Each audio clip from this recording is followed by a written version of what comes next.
Hello and welcome back to another video on Wrestling Debate and to another edition of NXT Out of 10 and the final episode of NXT before Stand and Deliver. So we've got a lot on this show, a lot of build, last hyping up of the show on WrestleMania weekend, and yeah, the card I have to say is looking really good. So yeah, looking forward to this show and the pay-per-view on Saturday. It kicked off with a 20-man battle royal to determine the final contestant for Wesley in the North American title match.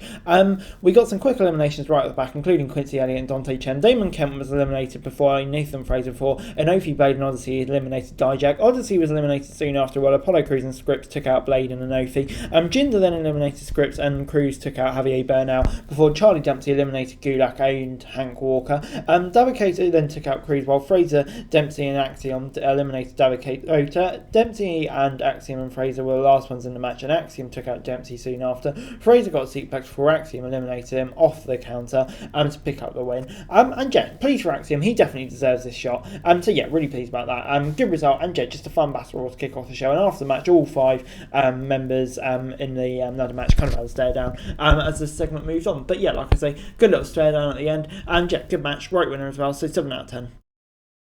Brooks and Jensen were backstage when Kiana James and Fallon Henry showed up. James told them that she got Brooks and Jensen a possible tag title opportunity, but no one mentioned any of the Sebastian stuff from last week, and that progressed later on before it's time for Tyler Bate versus Von Wagner. Wagner got a big boot early on and took control of the match before Blake blocked a sunset flip and tickle area. Bate then dodged a big move and sent Von into the corner before getting a diving uppercut. Robert Stone ran interference before Bate went outside before Thea and Duke came in and took him down with a press and stomps.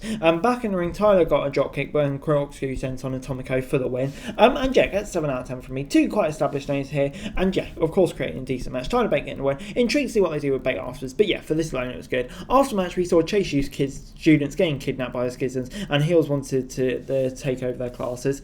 Yeah, normal stuff. Roxanne Perez was then backstage and said that she was clear to compete again. HBK was still cautious and said that she shouldn't be in the ladder match to crown new champ. HBK said that she wasn't ready mentally or physically, but Roxanne managed to convince him to put her in a title match, and only if she could clear some more tests. I mean, Shawn Michaels was being very hypocritical here, that's all I'm going to say. But yeah, pleased to see Roxanne back, obviously. It was then time for Elektra Lopez versus Valentina Ferraz. Lopez got a takedown and locked in a toe hold before Ferraz managed to get out of it. Lopez then hit an elbow before Ferraz tried to get back with some strikes. Ferraz then tried for a pin, but Lopez kicked out and hit a driving crossbody before getting a win with a spit out slime buster. And yeah, simple win for Elektra, just kind of there, to be honest. So yeah, it gets a 5 out of 10 for me, not really for me on a go-around show. Eddie Thorpe then made his NXT debut for Carl Fredericks, of course, against Miles Bourne.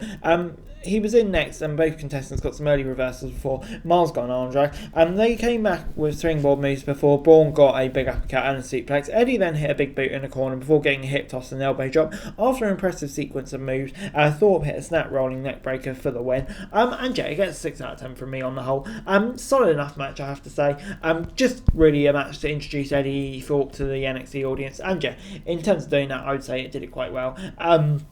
And yeah, looking forward to seeing what he can do post Stand and Deliver. So 6 out of 10. It was then time for Indy Hartwell versus Ivy Nile versus Sol Rooker, with the winner being added to the match at Stand and Deliver. Rooker got started strong and sent Hartwell and Nile outside before getting the Owen Hara moonsault. Nile came back and took Rooker down with a near fall before Indy broke up an armbar. Hartwell then got a big uppercut before Rooker hit her with a splash. Ivy missed a Frankensteiner on Rooker before the latter got the Snow Snatcher off a counter. Indy came back with a big boot and sent Rooker outside before getting the pin on Ivy.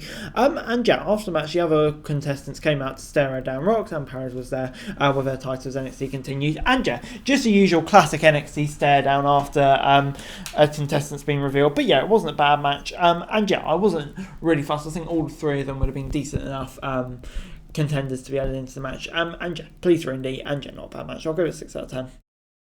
It was then time for Hank Walker versus Drew Gulak on NXT. Walker got some big slams early on and took Gulak down with a shoulder block before getting a near fall. Gulak got a crossface off the counter, but it was reversed. Walker then went for an armbar before Gulak got his foot on the ropes. Dempsey then came up on the apron and porched Walker into the back of the head while the ref was looking away. Gulak took advantage of the distraction and rolled Walker up for the win. And yeah, gets 6 out of 10 from me. Don't know, I'm kind of finished with this storyline now. I think we've seen it enough. But yeah, it's not a bad match. Would have liked to see Walker get a win here, but you know, I guess it kind of makes sense for Drew to continue getting the dubs.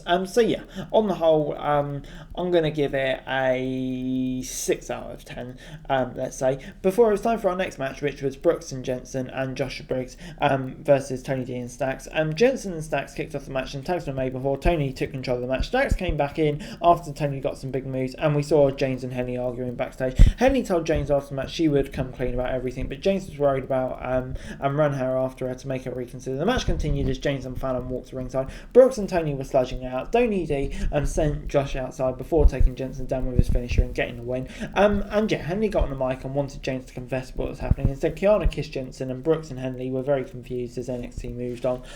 Yeah, I mean, it's a bit weird, this, but you know, it's got some storyline attached to it. Intriguing storyline as well. Tony D and Stacks getting the win. I think that's probably the right move. And yeah, kind of intrigued to see where the story goes. So I'll give it a 6 out of 10. Grayson Waller was then out next, and there were security guards on the apron to watch his back. He got a match contract from Vic Joseph and said that he was the greatest superstar in NXT. Waller added that Gargano will lose on Saturday before the latter's music hit. Waller was ready to face him in the ring, but Gargano showed up behind him as a cameraman. A brawl broke out and security guards got involved, but the two broke through and continued to beat each other down. The two were finally separated, and Gargano had blood on his face as NXT went off the air. Yeah, classic kind of ending sequence here.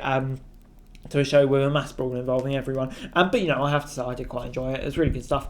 And, yeah, hype for that match. It's going to be another great match. Johnny at TakeOver. You can't beat it. Grayson Waller, yeah, he's been great recently as well. So, yeah, on the whole, good stuff. And overall this week, NXT gets a 7 out of 10 from me. Yeah, on the whole, I thought it was a pretty decent episode of NXT this week. Really good build. Enjoying all the build for Stand and Deliver. And, yeah, on the whole, I think they did a good job, really. So, it gets a 7 out of 10 from me. Yeah, good show and excited for Stand and Deliver. Please see Roxanne back. Main event segment was good, so yeah, good stuff. But anyway, guys, that's it for the video. Thanks very much for watching. Remember to like, share, subscribe, and also comments down below. Follow the channel for daily wrestling news and subscribe to the channel. That'd be greatly appreciated. Thanks very much for watching. Peace.